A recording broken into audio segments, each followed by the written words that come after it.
Greetings from my tub. I'm in here getting 5% cash back when I pay in full with PayPal. No fees, no interest. Make the most of your money this holiday with PayPal. Save the offer in the app. Ends 12/31. See paypal.com/promo terms. Points can be redeemed for cash and more. Pay in for subject to terms and approval. PayPal link and MLS 910457.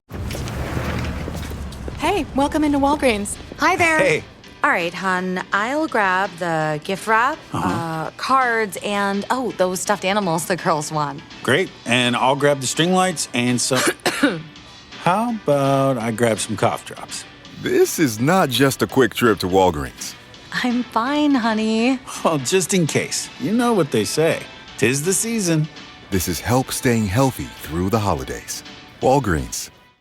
This episode is brought to you by Vortex Optics and Ignite Marketing Group. Check the links in the show notes. Woke up somewhere between 20 to 30 minutes later, covered in blood. How do you know 20 to 30 minutes? Just a guess? Or did all you the have blood that was on me was dry. Okay. I just know that when I woke up, things were bloody and it was already crunchy. Bent the cam on my bow, broke one of the limbs. Arrows and broadheads were laying everywhere. Figured out, okay, I'm covered in blood. What happened? I got shirts tore up.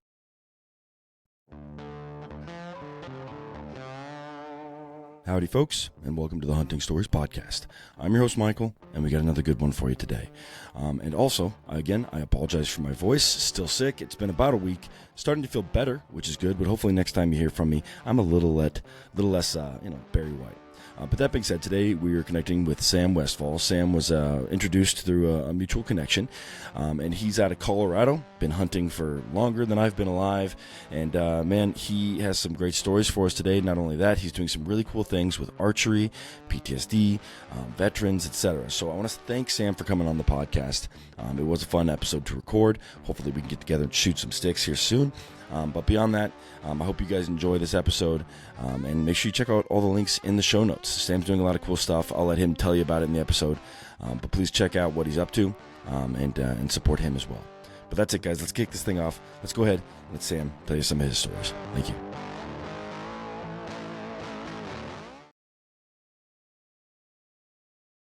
All right, Sam. Welcome to the Hunting Stories Podcast, brother. How are you? Good morning, Michael. How are you, sir? I am doing well. I'm excited to be talking with you, sir. Even though you tried to talk me into rescheduling because you knew that I would get sick, and here I am with a frog in my throat. But thank you, Sam, for your patience and reschedules and being here to tell some stories to us, man. I really appreciate it. All good. Just tried to help you out. That's it. Yeah, hey, like I told you at the beginning, you're just smarter than I am, and that's all there's to it. We don't need to debate. But let's do this, Sam. Why don't you introduce yourself? So the folks know who they're going to be hearing some stories from today. All right, so we'll short and sweet version. Sam Westfall. I'm an Army veteran. Served as an M1 Abrams tank mechanic for 7 years, 94 to 01. I've been a long-time hunter. This year marked 37 years, if that puts an age date to it. That's a frightening concept. Been a solo hunter for the last 14 years and been a bow hunter for about the last 15 years. So hunted with a rifle, chased critters from Wyoming, Colorado, Texas, New Mexico, out to Kentucky while I was stationed out there. Gotcha. What you've hunted for a long time, plenty of years. Thank you for being that way. Yes. Yeah. What was the catalyst that, like, let's see, 23 years you were a rifle hunter and all of a sudden you picked up a bow? So part of that was dealing with working through some PTSD and stress, anxiety related issues. I shot competitively in the firearm space, whether it was IDPA, USPSA, IPSC, 2-gun, 3-gun, Indoor Combat League. Okay. And one of my buddies, close friends of mine, grabbed a hold of me and said, dude, I don't know if you noticed this.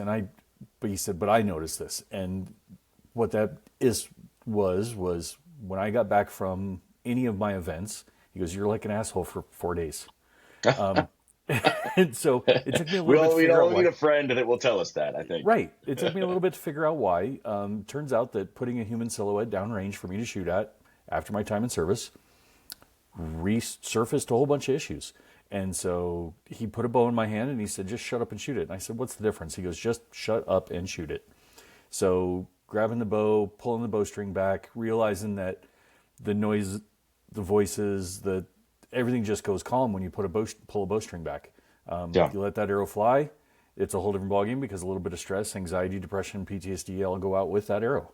And I was the very first arrow, and I felt it immediately. And I said, okay, give me another arrow. Let's try it again. Let's see if same thing. Yep. all over again. So that was the day that I switched from rifle hunting to bow hunting. Haven't looked back since. Had a veteran outdoor group take me for a whitetail hunt up in Wyoming a couple years ago. It was a rifle hunt, so it'd been 13 years since I touched any of my hunting rifles. Pulled the trigger a few times at the range, getting everything dialed in, but after that, it was one shot up in the woods and put the whitetail on the ground, and all right. Yeah. But yeah, otherwise it's been a bow That's hunt something I since. wanted to ask, because like it makes sense in competitive shooting at a target that human shape, that totally makes sense. In the woods, and obviously you gave it all up, but did you have any of that when it came to shooting at animals? Not at all. Was it just kind of on the range? Yep, it just in the indoor in the firearms competition space. Interesting. Okay. Well, that's cool that it was such a quick switch, right? Something that I would say it was quick. That was a tough well, I mean, switch. true, very true. But it was something that was maybe not a on-off switch, but like you took it from a negative place to obviously somewhere better just by shooting an arrow. Yep. That's pretty cool. And being able to take that same archery as therapy concept, here we are 15 years later, Valor Archery Challenge was born. That's where really bringing archery as therapy to the rest of the military and veteran community when they're ready for it. That's amazing. We'll talk. I definitely want to talk more about that in a bit. Have you read Zen and the Art of Archery? Have you ever read that book? No, it's great. It's a funny book. It's very easy. Well, not an easy read. Very difficult read. Very small book. But a German philosopher who lived in Japan and shot arrows and talks about the philosophy of how they shoot, and it's very cool. And I think it would be. I mean, you might find it as an interesting read, especially how you've used archery. And anyone out there, again, hard read. Anytime we're doing philosophy, especially when you're talking like 3 degrees of separation with different cultures, it gets a little crazy. But very good book. Right. But that's not why we're here. I just wanted to mention it. We're here to hear some of your favorite stories, Sam. So why don't you set the stage? Whatever stories are important to you, we'd love to hear them. So let's talk about solo bow hunting. It's as a hunter, if you've spent time in the woods, especially in Western mountains, Rocky Mountain mountains, you know that they're big mountains. They're unforgiving. Solo bow hunting takes it to a whole different level of complexity and occasionally danger. Yeah. And so quick question I have for you, because I know that you mentioned specifically that you switched to archery and then a year later you went to solo hunting. If my timing's right on that with the numbers you gave me, but like, what was the catalyst to go, I'm tired of hunting with other people? I learned after my first year of hunting bow hunting with somebody else that there's a way to get into animals and get closer to animals. And within the first couple of years of bow hunting, I realized changing my diet ramped my odds up for success of getting closer to the animals. So I eliminate garlic, I eliminate alcohol. 2 months beforehand, I eliminate anything deep fried, and then I go vegetarian for a month. Oh. And most people won't have that same level of dedication to go play in the woods with me. Yeah. So, taking that to the nth degree and to some level of extreme, realize, okay, not everybody's going to want to play. It's better for me to just go do my own thing. And that makes sense. The other side of it is hunting solo.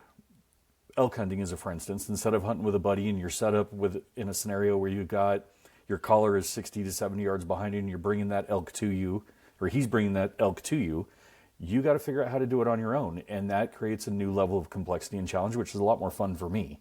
Okay. That makes sense. You said one thing in there that I have to ask about, then we'll go back to your story. You probably know what I'm going to ask, but you said you go vegetarian for a month before you go hunting. That is a little bit of an oxymoron. I'd love to hear what you're thinking with when you do that, because that's very interesting. So it's absolutely stupid. Let's start there. Yeah. I mean, I'm not one to judge. I'm the one here with a frog in his throat. So. Yep. No, we're all good. So taking garlic and alcohol out of the equation in June 1st, those are the first two things that you sweat out through your pores when you start sweating. Okay. So by eliminating those, you're already eliminating the two largest scent formulas out of the equation. Deep fried, I start to cut weight, and it becomes pretty considerable pretty fast. By the time August 1st hits and going vegetarian, you really start to cut weight. And now the muscle mass really starts to show of what you're capable of doing, and you're putting a lot of healthy stuff in rather than just a bunch of junk. And so really it's just bringing up that level of health before you go up chasing critters at 10,000 feet. Gotcha. Okay, so this isn't like you've made these changes permanently in your life. It's like No. annually. You're like, Yeah, which is goodbye alcohol, goodbye really stupid. garlic. Okay, that's Because interesting. I like good beer. I really enjoy garlic. I Okay. like deep fried foods because why not? But yeah, the vegetarian is really where it gets absolutely stupid. Yeah, I mean, that's But interesting. for a It's reason. very interesting. It's yeah, no, that makes total sense. Cool. Okay, that's all I wanted to ask, Sam. Keep going. Okay. So where were we? We were talking about solo bow hunting and the level Yep. of danger and complexity to it. This was 4 years ago, so let's call it 44 years old. I was wandering around the mountain. I saw some elk, small herd, 4 or 5 moving. Watched them coming down a draw, and I realized, okay, I could probably get to them and cut them off. The problem is as I wandered down that direction, I got into a blowdown area, about Oof. 150 yards deep and about 600 yards wide, and Okay. just about every tree was leveled. So my dumbass says, well, rather than go around it and lose time, let's go through it. And so yeah, you see where this is going. Yeah. So Also, as soon as you go into one, you realize you've lost time. Like you, yeah, it's just yeah. ridiculous. Yep. So some of those logs were, 13, 14 inches high. Some of them were 38, 44 inches high. I got about 100 yards deep into it and went, this is absolutely stupid. There's got to be an easier way because my day pack is about 31 pounds, as light as I can get it. My bow's 7 pounds. I'm carrying every bit of gear that I need. Yeah. But I've only got about 100 yards left to get through the blowdown, and I'm like in and out. I can see that little small herd of elk moving. Cool. Well, I decided I find a log laying across the top of everything else. And what do? I get up on it and start walking. Yeah. At some point, I lost the ability to walk on that log. I woke up somewhere between 20 to 30 minutes later, covered in blood. How do you Underneath know the 20 log. to 30 minutes? Is it just a guess, or did All you the have like? blood that was on me was dry. Okay. No fresh bleeding. Okay. Yeah. Could it have been longer? Could it have been longer, or do you not really know? Absolutely could have been. I wasn't keeping track Okay. of time. I just know that when I woke up, things were bloody and it was already crunchy. Okay. Bent the cam on my bow, broke one of the limbs, string were everywhere. All of the arrows and broadheads were laying everywhere. So sorted myself out, figured out, okay, I'm covered in blood. What happened? I got shirts tore up, patched myself up, closed up all the holes, made sure nothing else was going to keep going. Where was the main blood coming from, or could you tell at the moment? So I ended up putting I sliced a chunk of broadhead right through here. So that was a huge, oh yeah. Which it is for just the audio listeners, is his wrist. Yeah, and that bleeds like stuck pig. Yeah. So that was the main spot, but apparently as I fell or moved or whatever, it covered the whole front of me in blood. So Interesting. when you look Did down you have an arrow out, or was it just it not when I popped was out of walking your through, it quiver? just as everything came out of the quiver, it just caught me apparently. Gosh, my goodness. Yeah, it was a rough fall. So kids don't do this. Go around.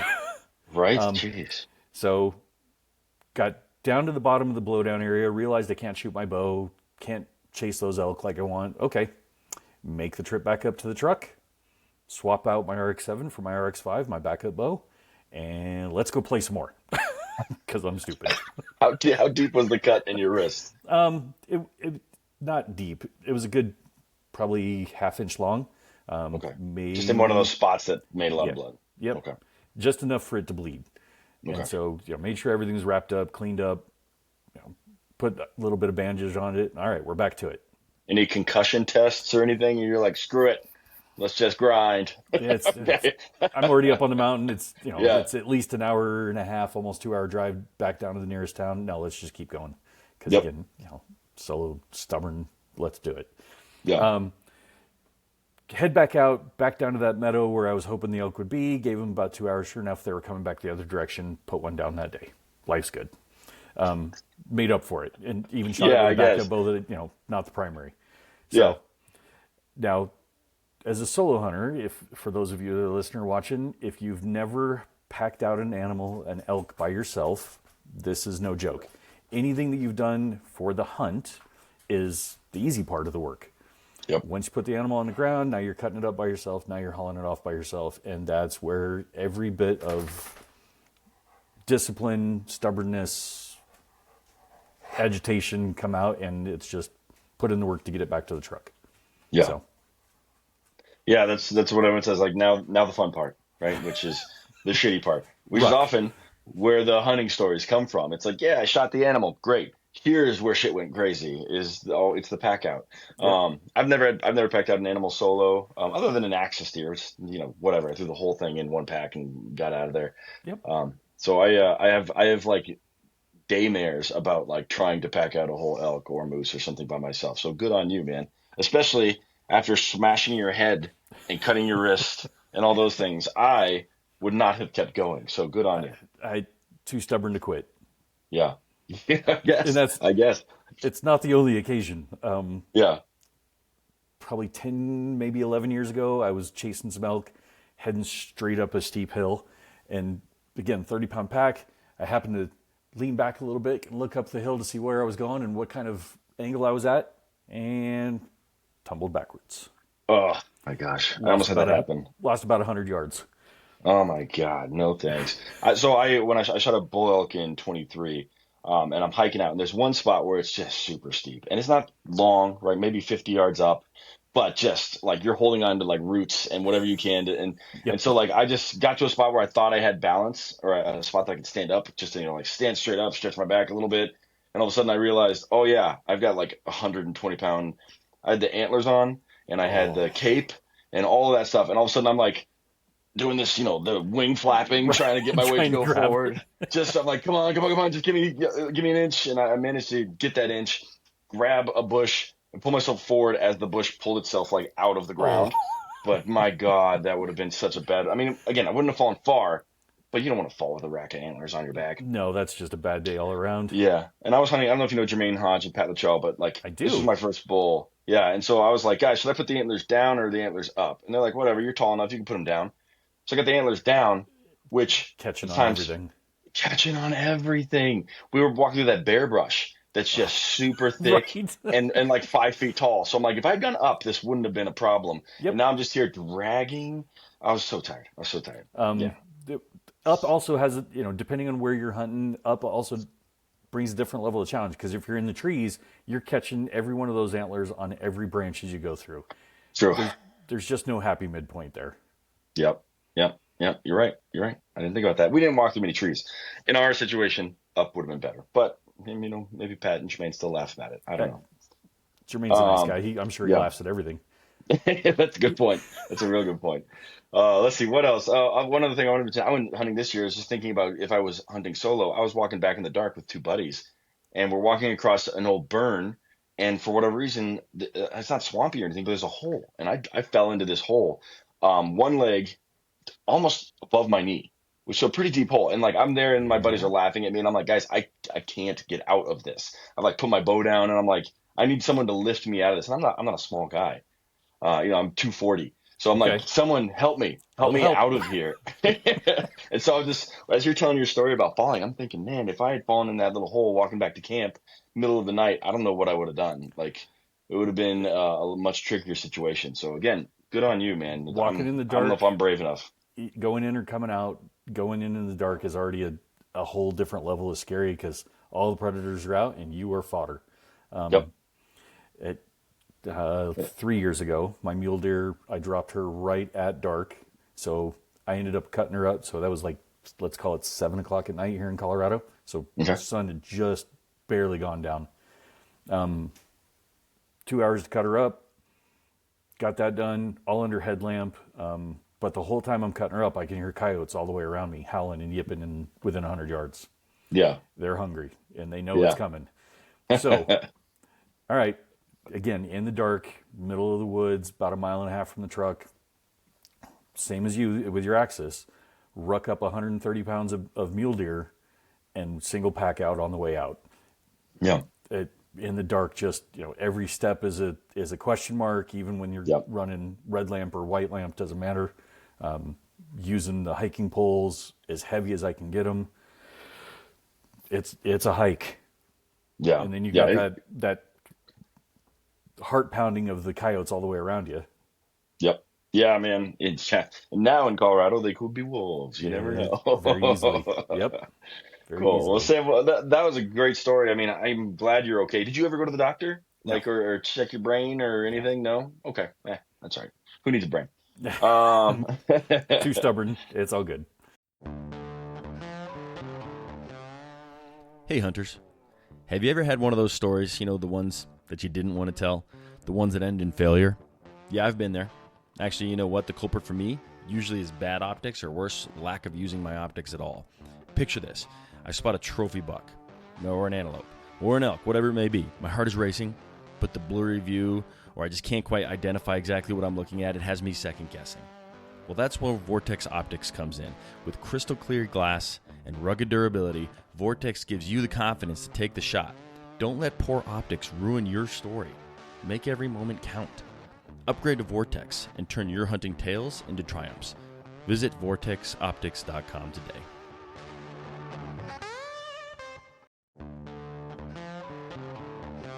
Running an outdoor business is a grind. One day you're glassing ridgelines or running dogs, the next you're tuning gear or working to keep the land wild. And somewhere in between, you're expected to fill calendars, move product, and keep your name alive. That's where the Ignite Marketing Group comes in. They work with outfitters, gear brands, and conservation groups to tell your story the way it deserves to be told, and to put it in front of the people who live for this lifestyle. Imagine a website that doesn't just sit there, but actually books hunts. Imagine campaigns that don't feel like ads, but like a buddy passing along a tip. Imagine your story reaching more hunters, anglers, and outdoor enthusiasts who get it and who want it. That's what Ignite does. No gimmicks, no flash, just real growth for people who belong in the outdoors. Don't just market, ignite it. Learn more at ignitemarketinggp.com/outdoors. That's okay. That's okay. You're here today, so everything worked out just fine. That's right. What other stories you got for us, man? That was a good one. So I got another one that's a little bit on the, let's call it the sketchier side. This is probably almost 20 years ago. Perfect. So going from one valley to another, going up over a saddle. My buddy and I were hiking along, like I said, one valley to another, coming up over the saddle. And in that saddle, we ended up finding an old tent and an old sleeping bag. And I mean old. Probably, we guessed somewhere around the 5 to 7 years worth of sun bleaching and wind tear, both the tent and the sleeping bag.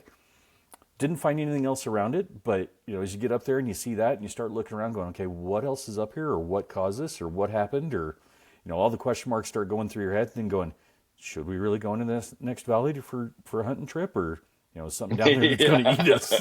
Yeah. You just start thinking about what went wrong. Why is this still here? What happened? Yep. Yeah. So yeah, it made for a fun trip. It was a lot of great conversation, both on the hike over and then especially on the hike back, when you come back and you look at it a second time going, dude, I don't know that I want to hang out here and look around. Let's just beat feet and head back to the truck. Because that's unnerving when you find stuff like that up in the woods. Yeah, for sure. This last season we were hiking around. We found a big old contractor trash bag, and we're like, well, that's an interesting thing to have in here. So we take a stick and we start looking inside of it. It was filled with 40 game bags, unused game bags, and I'm like, what was somebody thinking when they did this? Are game bags so heavy that they can't bring out 4 or 5 with them when they hunt? They need to pack 40 in here and leave them here for this. I don't know. It was very weird. Animals had obviously gotten to them, and there was strips of game bag all over the place. Sure. It was a very weird thing to find. I bet. It's crazy what you can find out there. When I was up in Washington State, chasing a couple elk trails, looked like highways, so they were very heavily used. Caught a whiff of something dead, so I wandered off the trail a little bit, found a little overhang. Yep, sure enough, found a little elk calf, half eaten. Then I happened to look up, and I'm underneath a mountain lion den. My goodness. It was okay, dummy, you're not supposed to be here. Back out, pull the gun, back away slowly, and walk out. Yeah, if you want to hear some crazy cougar stories, the episode with Eric Boone, and then Cliff Gray. Cliff? I know the name. I've never met him. Yeah, he's got a story where he crawled into a cougar den, and I'm like, Nope. You, sir. I'm like, I might not be that bright, but I got you beat on that one. Nope. But it's an amazing story. So anyone listening, make sure you check out Cliff Gray's episode, Eric Boone's episode. They both have great cougar stories. I mean, I've got a bunch more, but those two stand out. Did we go off track here, Sam, or was there more beyond you finding the ghost camp? Ghost camp was another one. I found several, middle of nowhere old mining civilizations, I guess you want to call it. Not even villages. 2 or 3 mining huts. old miner cabins that, easily late 1800s, early 1900s, but nowhere near a creek or stream or anything else where there'd be gold panning. So it's, what are you building here? And nearest water source 800 yards away. It just, why is this up here? Who's hanging out up here? And yeah, again, a little unnerving. Let's go find somewhere else to be. Yeah, yeah, it is unnerving when you find something like that. We were, again, this season hiking in a burn, and we found what was pretty obviously an old cabin. And like you could see the spots where like the cabin, like the pressure exploded the windows out. You could see the window, the glass, and all that. But Okay. everything else was burned. So there's broken glass in the obvious areas, maybe a little bit of a foundation wall, and then and like an oven. And we're like, okay, that's interesting, an old cool house. Like that makes sense. Then we climb up this ridge up to where like up 400 feet above that, but like probably about a 3/4 of a mile away. And there's nothing there except for a giant metal like oven. And I'm like, this doesn't make sense. Down there made sense. It's at the bottom. Right. Up here, there's no debris. Like, how did this oven get all the way up here? It's just so weird. Like, who would even take it up there? This thing was like, I tried to lift it just because I was like curious. Couldn't by myself. So we're talking in the middle of nowhere, Old cast up on a iron. giant cliff. Yeah, giant cast iron oven with everything you'd ever need. I was just like, this is weird. This is weird. It didn't make much sense, but who knows what they were thinking back in the day. It might have survived more than one fire. It might have been 2 or 3 fires that just scorched everything else around it, and that was the only thing that left.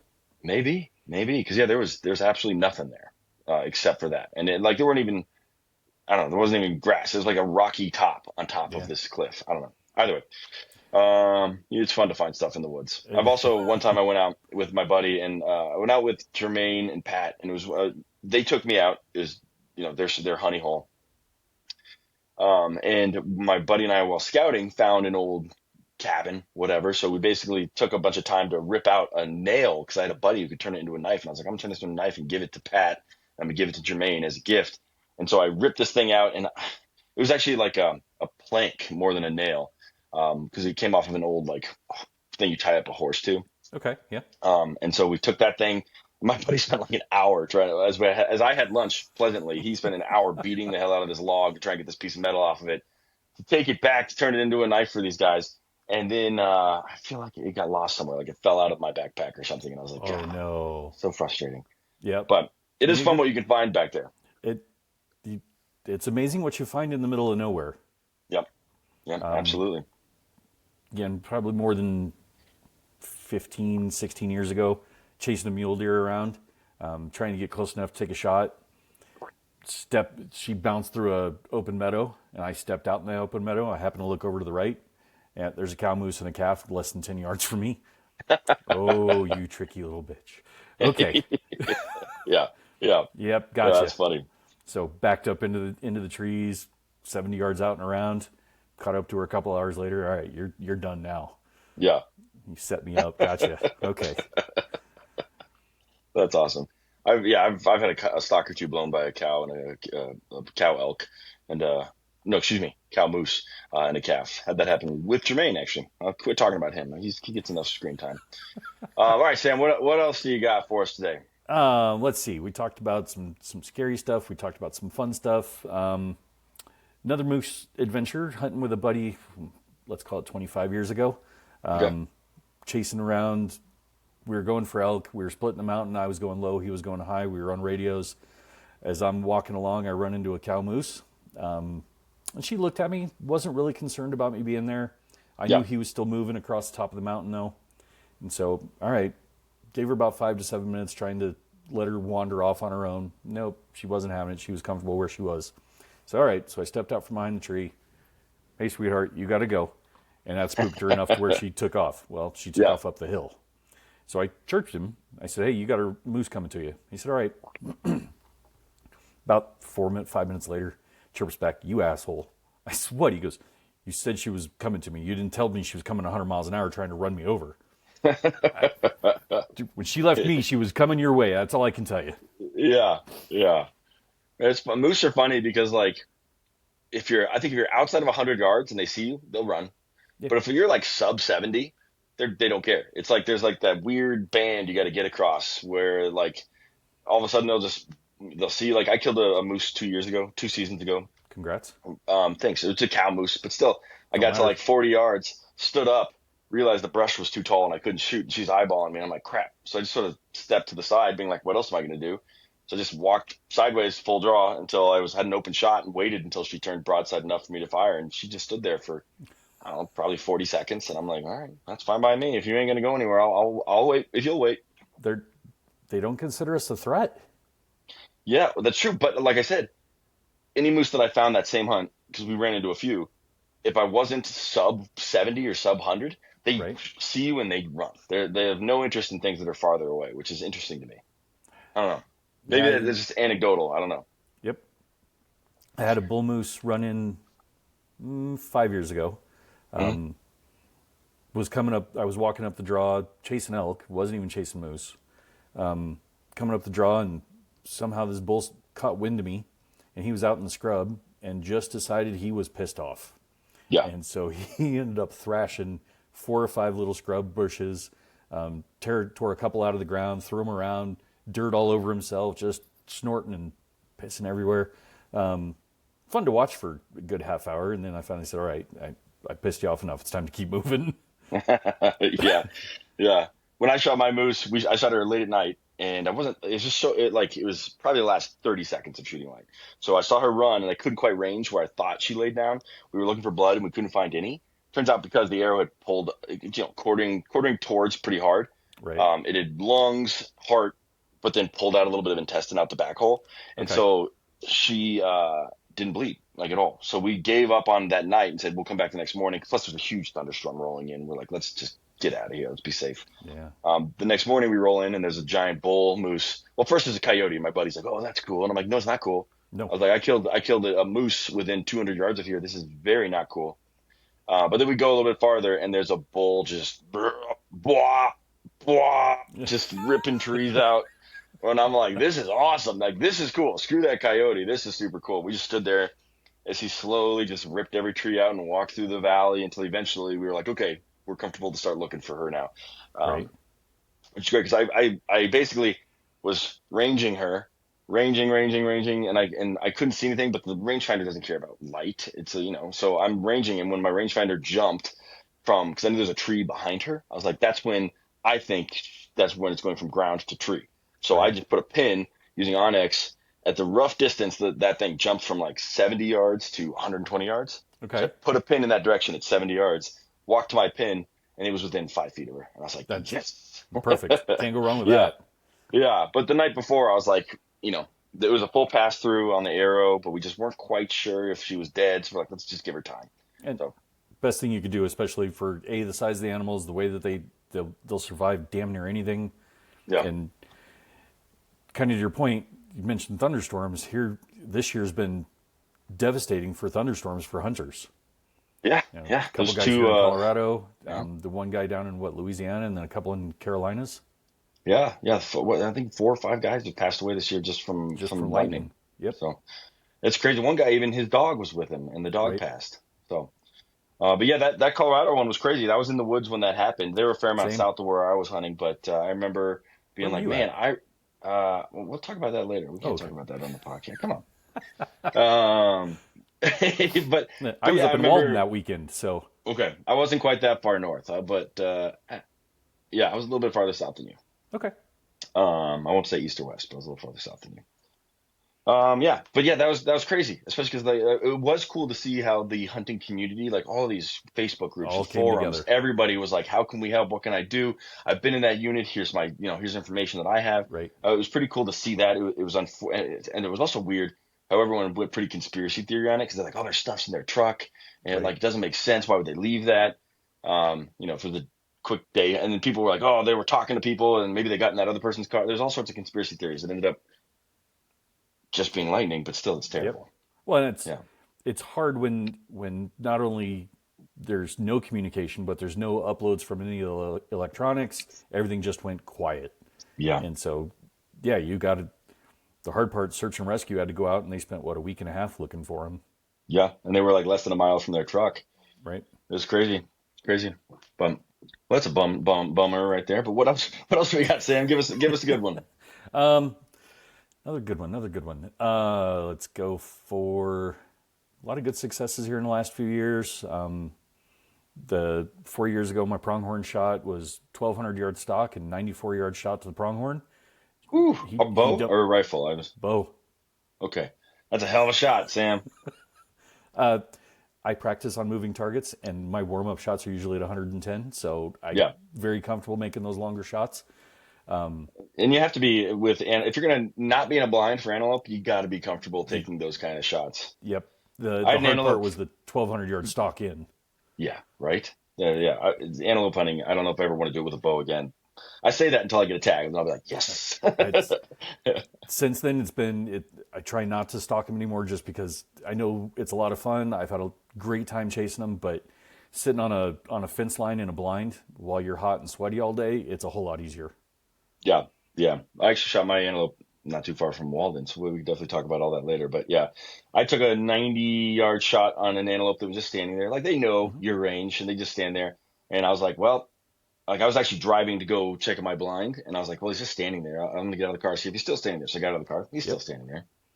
And so then I go to get my bow, still standing there. So I'm like, all right, well, let's try this thing. So I walked.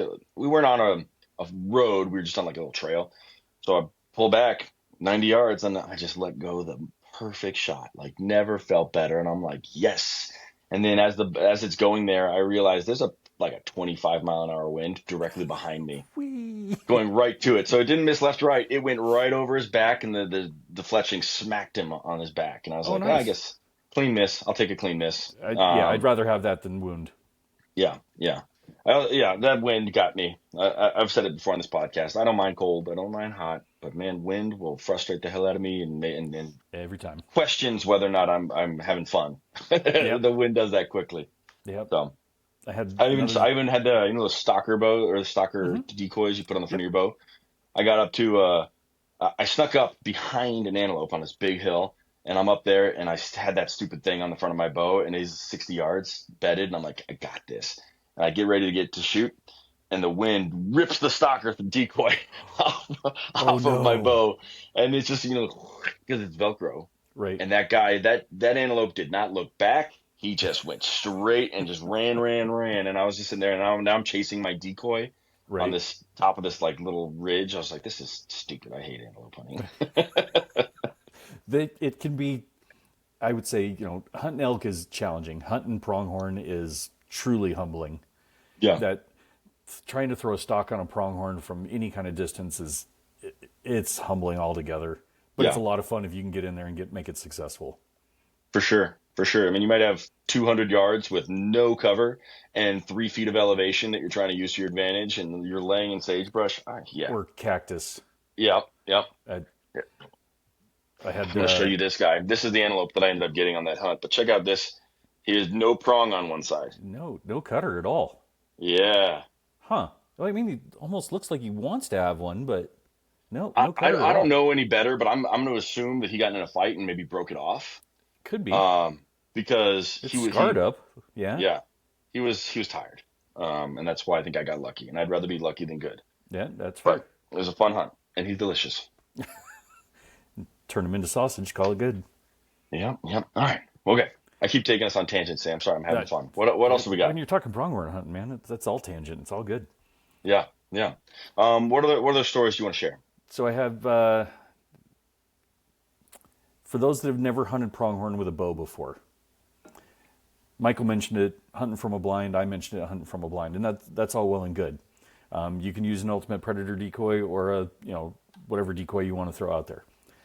That said, I had an old farmer down by Trinidad talk to me one day when I was very frustrated about chasing pronghorn down that direction. He said, "Were you flagging them?" I said, "I have no idea what you're talking about." He goes, "Okay, do you know your history?" And I said, "Well, I think I know history." He says, "All right, do you know why the pronghorn used to come into the covered wagons when Oregon Trail was going on and they'd come in real close?" And I said, "No idea." He says, "Well, pronghorns think that white covered wagon is another big pronghorn that they want to, in their territory, that they want to push out or mate with, one of the two." Yeah. I said, "All right." He said, "So if you want to get a pronghorn's attention, take a piece of white shirt, about 6 to 10 inches tall, about 14 to 15 inches wide, tie it off the end of one arrow, and wave it up and around as you're sitting next to a sagebrush." I'm thinking, this guy's out of his freaking mind. But all right, I'll try it. What the hell? So I know where this is going. next day I try it. I ended up bringing in a beautiful buck from about 1,200, 1,500 yards out. He came into, let's call it about 125 yards from me. We played for 3 hours as he made a full circle all the way around me, talking to me, that high-pitched whistle, stomping his foot at me, snorting at me, but he would never come in closer than about 112, 114 yards. Yeah. From Curtis 50 Cent Jackson. Tommy back. Yeah, I am. And the executive producers of Power. There's levels to this game. Comes the final season of Force. We're gonna have to be careful about our next move. We get what we can now, take the rest later. This is gonna be the battle of our life. It's go time. This is a dangerous life that I choose to be in with you. Force. Never bet against me, because I'm always winning. Premieres November 7th, only on Stars and the Stars app. I'm 32, juggling family, working full-time, and earning a bachelor's degree. At University of Phoenix, I earn career-relevant skills with every 5-week course. Skills I can use now, not just after graduation. Earn skills in weeks, not years. Visit phoenix.edu. But 3 hours of just playing with him was just absolutely fantastic. And I had no belief that using a chunk of white t-shirt as a flag would bring him in. Sure enough, it will. Yeah, I believe that, man. I have, this is not my story. I'm going to tell it, though, because it's one of the favorite stories I've ever heard on this podcast. Do you know Joe Giulia with the Elk Bros? Yep. So he had actually never told this story on a podcast until he got on my podcast. It's like one of the early episodes, episode 10 or something. And I encourage everyone to check out that episode because it's great. Joe's an amazing storyteller. Joe's awesome. Yep. He's wonderful, and he's kind. He's a great human. But he tells the story, and I'll try and do it justice, but he's out antelope hunting, and he's in his 20s, so this is a long time ago. Well, but he's not having time ago. But he's having a tough time, right? He's not having any luck, and he remembers someone telling him the same sage advice that you received, right? Like have a little white thing, and he's looking. He's like, I don't have an undershirt. I don't have anything that's white. And so he's getting on these antelope, and they're not coming in. He's like, what do I do? And he realizes, I do have something that's white, and it's his underpants. Oh no! Right? So Joe, rather than taking them off and waving them around to try and drag them in, he actually just drops trowel and starts walking backwards.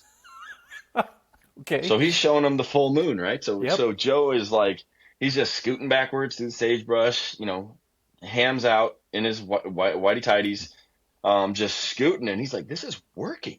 So he's just like wiggling his butt. He says he's wiggling. He's trying to make it wave a little bit, But imagine Joe just working backwards. And Joe's not a small guy. Nope, he's not a small guy. He's what, 6'1", 6'2", and, easily, yeah. So just two big old white ham hocks just slowly moving backwards on these antelope, and he's just sitting there to himself like, this is working. And so he gets an arrow out, and he's still just going backwards, and he gets to like maybe 100 yards, and he's kind of looking over his shoulder one way, and he just decides to look over the shoulder the other way. And up on the ridge next to him is a couple, just two people, just watching him. They've watched him back up like 500 yards with his ass out, and he just sees them, stands up, pulls his pants up, and walks off into the sagebrush. He's like, nope, I'm not gonna have that conversation. This hunt is done. And just he did not kill an antelope, but he did say that it did work. So if anyone out there can test this and actually complete the hunt, I'll give you a prize or something, man. Because if you can complete the Joe Giulia move, more power to you, man. But that story cracks me up, and Joe tells it even better than I do. He tells it longer. Joe doing that. But oh my gosh, man, it's so funny. It's just your story reminded me because same thing, just waving a white flag. I've heard it works. I haven't had success with it. I've actually turned one of my like camo shirts inside out because the inside's kind of white. Right. And tried doing that, but I haven't had any luck. Or with a decoy with big white spots, I haven't had any luck. So yeah, and then I've seen the guys that have the foam pronghorn head hat thing going on, and I'm thinking, that's all well and good, but you are really trusting that nobody's going to shoot you. Yeah, that's a private land strategy, right? Right. Kind of like when you with like a turkey fan. Never use a turkey fan in public. You got to be on private. Yeah. You got to be very limited window. I even chatting with a guy where he said, I dropped my pronghorn and I just picked it up, threw it over my shoulders, and I hiked it out. I went, "You're a brave soul, because there's no way I'm picking up an animal and hiking it out like that. That's if somebody looks at it from a long distance, they're going to take a shot. It's not worth it. Yeah, definitely not like a rifle season where guys might be shooting over 1,000 yards, but Right. archery, I might throw an antelope in the sagebrush, like, nothing's higher than a foot tall. Right. I might do it in that case, but yeah, you got to be careful with that You kind want to of be stuff. super conscious about where you are and what's around you, and what that safety factor is.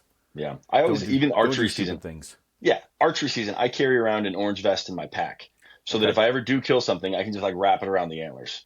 Oh, that's nice. Something, so that it's just like something stands out, being like, oh, it's not just a rack walking through the woods. It might be at a weird angle, but I just want anyone to mess with me. I don't want to get shot. So I always carry around some orange flagging to put on antlers or whatever I'm packing out.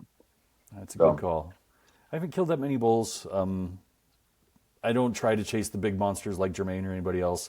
I'm happy just filling the freezer with a cow or even mule deer. I'm fine with taking a doe and throwing it in the pack. You can't eat antler. It doesn't do me any good, and I don't have trophies. So the few bulls and bucks that I've killed over the time, I end up taking them out to a guy here in Colorado Springs out east that buys the antlers and turns them into dog snacks. So there you go. That just helps fund the addiction, is all it is. Yeah. I think we both, I'm okay hunting does as well, but it's not because I think the same reason you are. I'm just not good enough to be picky. Right? If I get an opportunity, I need to take it. Yeah, that's fair. But for you, like you're making things harder on yourself, and you're going through all these things. So it's a different reason. But yeah, I have no problem with people shooting does. I do it. My bull is like a 310, somewhere in that range bull. Great bull, super happy. Stuffed him. He's upstairs. I don't need another big bull. Like at this point, moving forward, it's just about meat for my family. So that's my grandfather told me when I was really, really young, if you're gonna hunt, the trophy is meat in the freezer. It doesn't matter for anything else.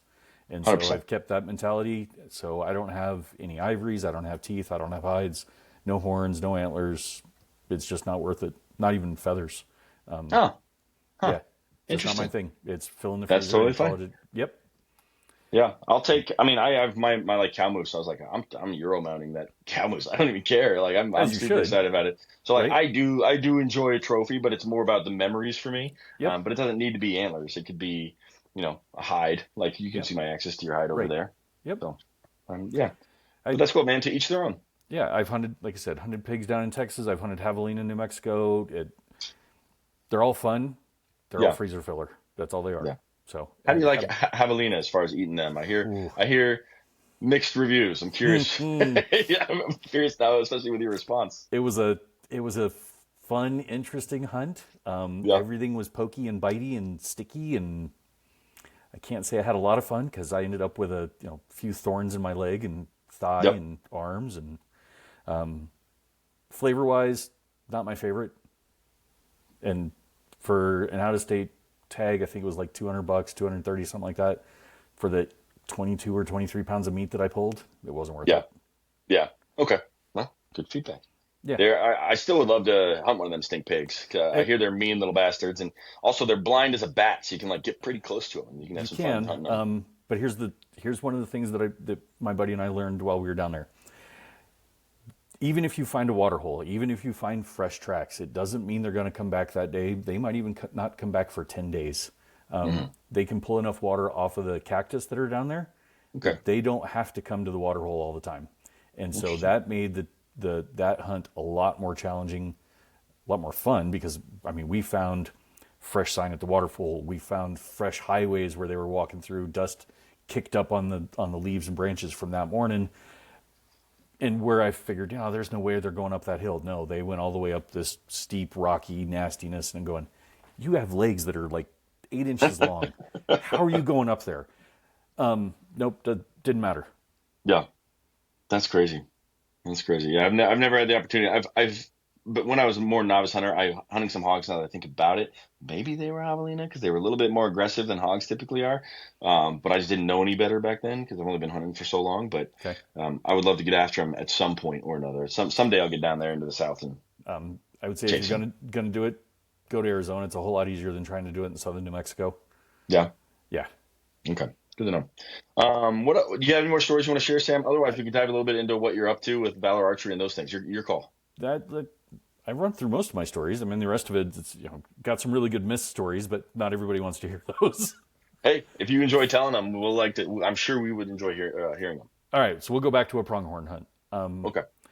Wife and I went up for a deer hunt. Was very, very unsuccessful. She said, "You know what? If you want to drop into the valley, Walden area, if you want to drop it in the valley and go chase pronghorn, well, let's do it." So, okay, cool. Dropped into the valley that night. Went to bed. It was like 65 degrees. Woke up at 2 a.m. It was 17. Yeah, it's cold. Cold in that valley, especially at the bottom. So I ended up snuggling in and going back to sleep for a little longer than I planned on. So by the time I woke up and warmed up, it was already daylight. All right, 7:30, 8 o'clock-ish. All right, well, it's time to grab some breakfast. So grab some breakfast, kind of slower, not getting after it hard or heavy. Got dressed, unzipped the tent. 45 yards, there's a freaking pronghorn standing right there. Okay, now I'm in a hurry, grabbing my gear. He figured out what was going on, didn't want to play the game, so he ran off probably 150 yards. Grabbed my bow, forgot my rangefinder, didn't grab my binos, just fast and furious to go after him. Got to about 70 yards, dropped down to my hands and knees, started crawling. Got towards the 100-yard mark, got onto a belly crawl and just working my way up. And little hill, little incline. He was on the other side, popped up. Yep, you look like you're about 60 yards. Because again, dummy didn't bring his rangefinder. Okay. So you look like you're about 60 yards. So I nock an arrow, I draw back, I let that arrow fly at 60. It goes a good 12 inches over his back. Well, crap. So he runs off. So I just laid there and kind of humbly cussed myself out. Dummy, you forgot the rangefinder. That's why you missed. So, turns out he didn't run far. He didn't actually realize what happened. He could never put 2 and 2 together.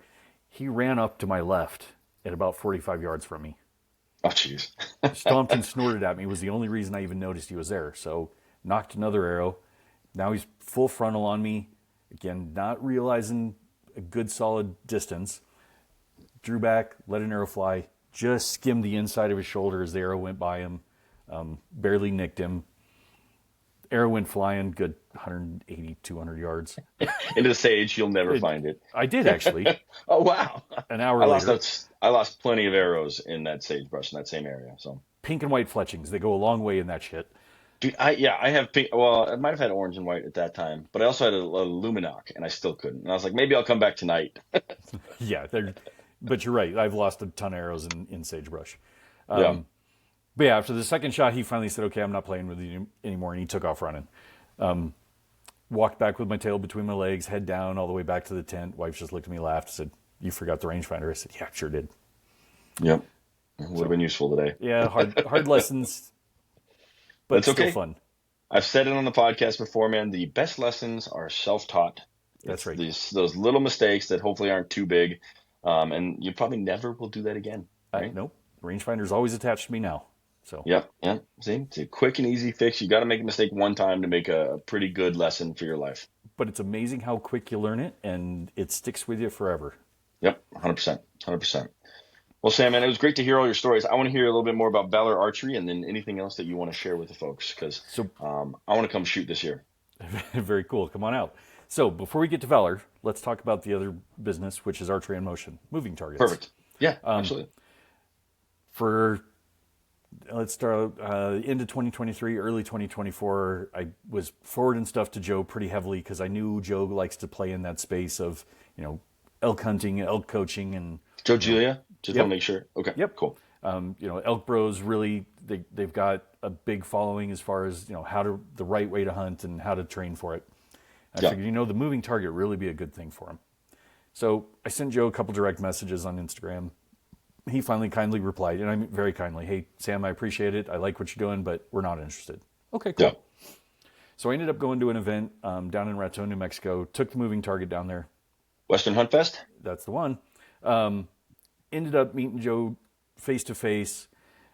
We had a great conversation about it. He said, I appreciate what you're doing. I like where it's going. We're just not interested. I said, all good. No heartburn. The next day he came out and he got a chance to shoot at it. White-tailed deer, moving 10 foot linearly, while the 10 foot worth of distance, I only gave you about a 3.5 window to make the shot through all the sage and all the scrub. And it was about 37 yards. So Joe's got 4 or 5 of his buddies there. He draws back, he takes the shot, and he very much frontal shots this deer, even though it's broadside.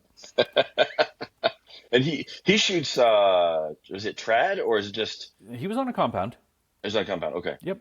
So he said, all right, nope, let's do it again. Cool, so I backed the target back up. We reset it. We send it off again. Almost identical shot. Hard front shoulder. I'm not talking into the lung front shoulder. I'm just talking front shoulder. Yeah. He says, well, I can see where this is going to go. So he pulls me aside. He said, I owe you an apology. I said, well, I appreciate that. He goes, no, man, this is, it's a lot of fun, and I can really see where this would be beneficial to help people learn how to shoot and understand because we all know feet per second on our bow. Almost anybody that shoots knows the feet per second of their bow, but how does that really translate when the target's moving or at distance? He goes, and that's where I really think this is going to come into play, is of getting people to learn that. And I said, that's really what it's designed for. So that you understand, if I put it out there at 40 yards, you know where you need to make that shot in order to get it there, that connection and timing, so that it gets there on time. So with that said, archery in motion has been a lot of fun. It's now integrated into the Valor Archery Challenge. So I've got 2 different moving targets. One is the linear mover, 10 foot, just straight line back and forth. And then I've got the monster. And if you've paid attention to any of the social media here, especially in the last couple of days, I've got videos of the monster target with a Reinhardt half-scale bighorn sheep on it. At close end was 28 yards, and at the far end is like 39. And it's 3 miles an hour, moved in an oval track, and it's a humbling little bastard for most. That's amazing. Yeah, I've seen it, and I've had a lot of buddies shoot it, and they're always like, man, it is fun. It is fun to shoot. And I went on it. Is another one that got humbled by it. Yeah, absolutely. And I went on this axis deer hunt, and I remember thinking exactly about your product. And we didn't know each other, or any of that. But I remember when I got there, they're like, axis deer do not stop moving. They're also a menace. They're like wild hogs here. They're destroying the island. Right. So they're like, don't worry about them stopping. Just shoot. You're going to lose arrows. Just shoot. And I was just like, man, I wish I had done that thing where there was the moving target, because I've never done that. And I was thinking, this is going to be tough, because I have no idea what this looks like, and just trying to think about the speed of the arrow and blah, blah. And I was like, whatever. I'll just trial and error. I lost a lot of arrows, is what I'll say, before I eventually found this guy drinking out of a trough, standing still. And I was like, sweet. Okay, fine. Take the shot now. But yeah, it's a skill to have. And so it's cool. And I've personally thought about your products. I can't wait to come shoot it. The other piece of it is, if you've got a solid, comfortable shot process on a stationary target, that's awesome. But there's a lot of folks that, especially target shooters, that they'll draw back and they'll take their sweet time at full draw, and, whether it's 30 seconds, 40 seconds, make sure that pin, the bubble, and everything else is lined up and dialed. If you've got a moving target out there, you don't have that opportunity. For this October 11th event that we just had, that on the close end, that 28 yards, I gave you 7 seconds worth of shot window to get that shot off, because we had the oval track facing towards you, and that was the only broadside shot you got. So if you weren't ready in that 7-second window, you had to wait for it to come back around, and which means you're a full draw for at least 50 seconds. Yeah, I believe it, man. I believe it. That makes me think of, so I told you about my moose and my antelope. They were the same season. They were like 6 days apart. Nice. My moose pulled back, I had 50 seconds. Everything's perfect. The shot was just felt like exactly, they say shot process, all that. Yep. Antelope. I pulled up, and I couldn't believe the distance he was at. He was at 39 yards. And I was like, no, I don't really believe it. I ranged him like 5 times, and I pull up, and I'm full draw. As soon as I get full draw, he turns his head at me. I smacked that trigger. I was like, I'm sending that arrow, man. Right. And so, was he moving yet? I don't know. I just remember firing the arrow. I remember sticking him. Yep. And he's here, and I'm eating him. So I'm happy with it, but it's just totally different, which isn't a problem for me, but I could see how for some people, they'd be like, no, if I can't do all my little nestings, it may not work out. So either way, it's cool what you're doing. And I'm like I said, I'm excited to come down to Valor this year and actually try this thing. Come on out. I've got 10 books. Words are hard. 10 events booked for 2026 already. Predominantly in Colorado. We're going to have a few events for Carson. We're going to jump back down to the Colorado Outdoorsman Days again.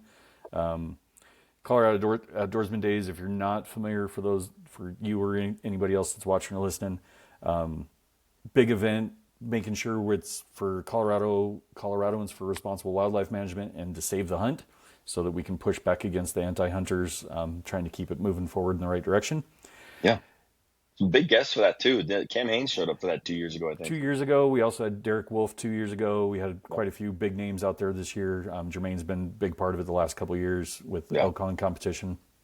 This year, 2025, I was asked to go down and set up the archery event for it.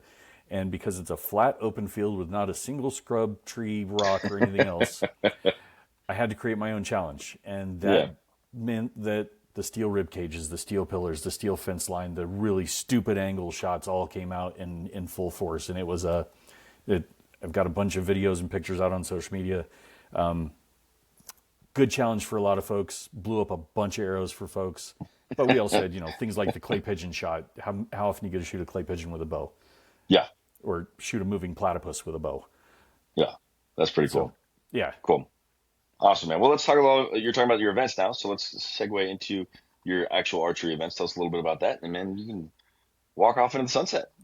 Fair enough. So while there's a bunch of other 3D archery events across the country, whether it's Beast Mode, TAC, Western Hunt Fest, whichever one you want to pick, they're all good. They're all a lot of fun. I've shot TAC for a number of years. I shot Western Hunt Fest, cruised around with those guys in 2024.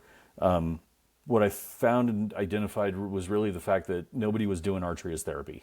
And all those different events are designed for, if you're already a comfortable shooter, you've already got your own equipment, and it's really wrapped around increasing your current skill set. But if you've never been to an event, you don't have your own gear, you don't know what to expect, it's very intimidating for a lot of folks. So Valor was born part in that way. I picked up a whole bunch of rental gear, so adult bows, kids bows. Kids bows are at 15 pounds max draw. Adult bows are at 30 pounds max draw. Bunch of arrows for rental arrows. And that way, if you've never shot before, you don't know what to expect, you don't even know if you like archery, Valor's a great chance to come out, sling some arrows, shoot at some moving targets, some 3D targets. I went out of my way to go find some targets that are not common in the industry. So whether it's platypus, flamingos, porcupine, yeti, Bigfoot, just different stuff to make you really rethink about your life choices. Okay. And because I have a slightly broken sense of humor, none of the shots are easy. Challenge is in the name. So whether it's a steel rib cage, steel pillar, really stupid angles of the targets hard quartering away, or even 6 foot, 4 foot out from you, or 127 yards. I really try to go out of my way to make it fun, entertaining, and challenging all at the same time, whatever your skill set is or whatever your age group is. This year, 2025, I gave away almost $14,000 worth of prizes from a bunch of awesome raffle prize sponsors, all of which have signed on again to do it all over again for 2026. So that's awesome. If you need new gear, buy a registration ticket, get a raffle ticket, come on out, sling some arrows, chance of getting some pretty cool stuff for pretty high. That's awesome, man.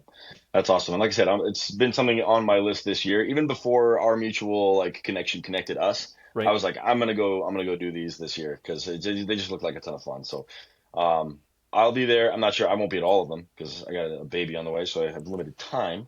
But I will be at least one of them. So I'll make sure to. You want to come out and shoot before the baby gets here because you might not get the chance afterwards. If only the baby's here. Let's see, 3 weeks. So and by the time this thing's published, it's like a week. So yeah, okay. Yeah. So I'm running out of time here. Yep. And I don't think you have any events this week. Nope, not till April 2026. Okay, perfect. Well, I get a get out of jail free card in April because it's my birthday, so we'll you can't go wrong. That one. Yeah, cool. There we go. Cool, Sam. Well, man, it was great to meet you. I'm glad we were able to finally. Thank you very much for having me. Yeah, man, it was a pleasure. I really enjoyed chatting with you, telling you some of my stories, hearing yours. Get that head checked out because I'm still worried about you falling off that log. It's all good, man. But to the listeners, guys, please check out the links in the show notes. I'll put links to everything Archery in Motion, Valor Challenge, all that stuff will be there. Whatever Sam wants to share, social medias, they'll be there. One click away.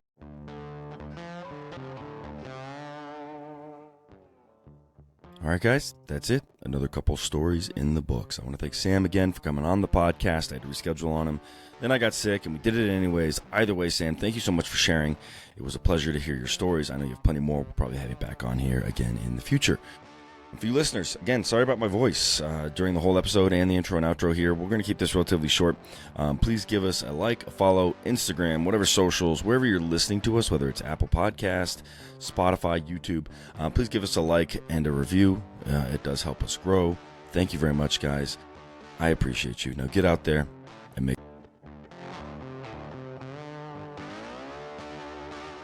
Hey guys, welcome to the Oakshake Podcast. We are wrapping up season 8. 8 years of podcasting has been a blast. It's a great opportunity to get to know people who inspire me, have amazing stories, they motivate you, and you really get to dig in and honestly just be a fly on the wall on great conversations. If you've never checked out our podcast, we hope to educate, entertain, and inspire you to be the best version of yourself. Check us out at your favorite podcast platform. Have you ever been interested in intellectual, stimulating conversations around hunting, sustainable use of wildlife, conservation from all corners of the world? If that sounds like something that's right up your alley, you need to subscribe and listen to the Origins Foundation podcast, formerly Blood Origins. Having the conversations that matter the most with vegans, vegetarians, commissioners, and people that just are curious around what sustainable use of wildlife really is. Listen to the Origins Foundation podcast.